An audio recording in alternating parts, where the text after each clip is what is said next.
Hello beautiful souls. നമ്മൾ ഇന്ന് discuss ചെയ്യാൻ പോകുന്ന ടോപ്പിക് നമ്മുടെ ശരീരത്തിലെ എനർജി സെൻറ്റേഴ്സായ ചക്രകളെ പറ്റിയും അതിൻ്റെ ബെനിഫിറ്റ്സിനെ കുറിച്ചുമാണ്. അപ്പോൾ നമുക്ക് പരിചയപ്പെട്ടാലോ. നമ്മുടെ ശരീരത്തിലെ ആദ്യത്തെ ചക്ര റൂട്ട് ചക്ര അഥവാ മൂലാധാര ചക്ര ആണ്. ഇത് നമ്മുടെ നട്ടെല്ലിൻ്റെ അടിയിൽ സ്ഥിതി ചെയ്യുന്നു. നമ്മുടെ മനസ്സിനെയും ശരീരത്തിനെയും ആത്മാവിനെയും ഭൂമിയുമായി ബന്ധിപ്പിക്കുക എന്നതാണ് ഈ ചക്രത്തിൻ്റെ ധർമ്മം. നമ്മുടെ ശരീരത്തിൽ രണ്ടാമതായി സ്ഥിതി ചെയ്യുന്ന ചക്രമാണ് സേക്രൽ ചക്ര അഥവാ സ്വാധിഷ്ഠാന ചക്ര. നമ്മുടെ ശരീരത്തിലെ പൊക്കിൾ അഥവാ നാഭിക്ക് തൊട്ടു താഴെയാണ് ഈ ചക്ര സ്ഥിതി ചെയ്യുന്നത്. നമ്മുടെ വികാരങ്ങൾ പ്രകടിപ്പിക്കുക എന്നുള്ളതാണ് ഇതിൻ്റെ ധർമ്മം.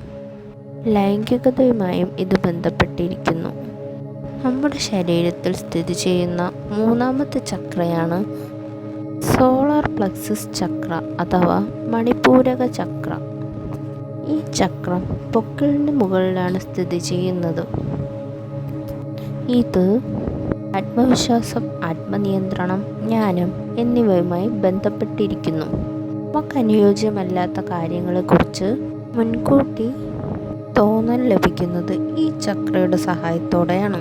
ഇനി നാലാമതായി നമ്മുടെ ശരീരത്തിൽ സ്ഥിതി ചെയ്യുന്ന ചക്രയാണ് ഹാർട്ട് ചക്ര അഥവാ അനാഹത ചക്ര. ഇത് നമ്മുടെ നെഞ്ചിൻ്റെ മധ്യഭാഗത്തായാണ് സ്ഥിതി ചെയ്യുന്നത്.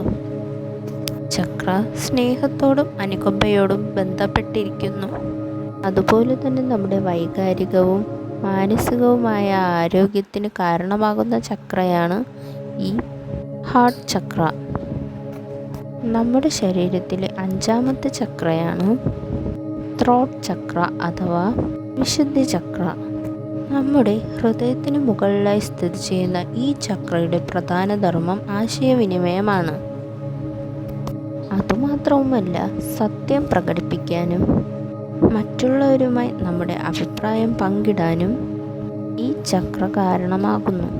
ആറാമതായി നമ്മുടെ ശരീരത്തിൽ സ്ഥിതി ചെയ്യുന്ന ചക്രയാണ് തേർഡ് ഐ ചക്ര അഥവാ ആജ്ഞാചക്ര.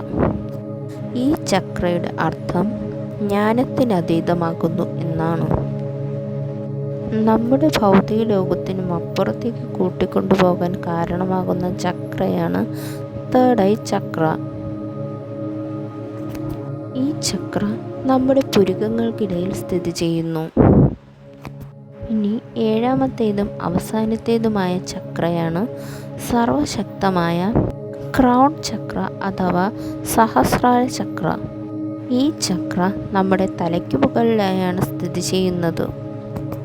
നിർവാണം എന്ന ബുദ്ധമത സങ്കല്പവുമായി ബന്ധപ്പെട്ടിരിക്കുന്ന ചക്രമാണ് സഹസ്രാര ചക്ര. ഈ ചക്രത്തെ ബാലൻസ് ചെയ്യാൻ ശ്രമിക്കുന്നത് നമുക്ക് നമ്മെക്കുറിച്ച് ഒരു ഉൾക്കാഴ്ച നേടാനും അതുപോലെ തന്നെ നമ്മുടെ മറ്റ് ചക്രങ്ങളെ ബാലൻസ് ചെയ്യാനും സഹായിക്കുന്നു.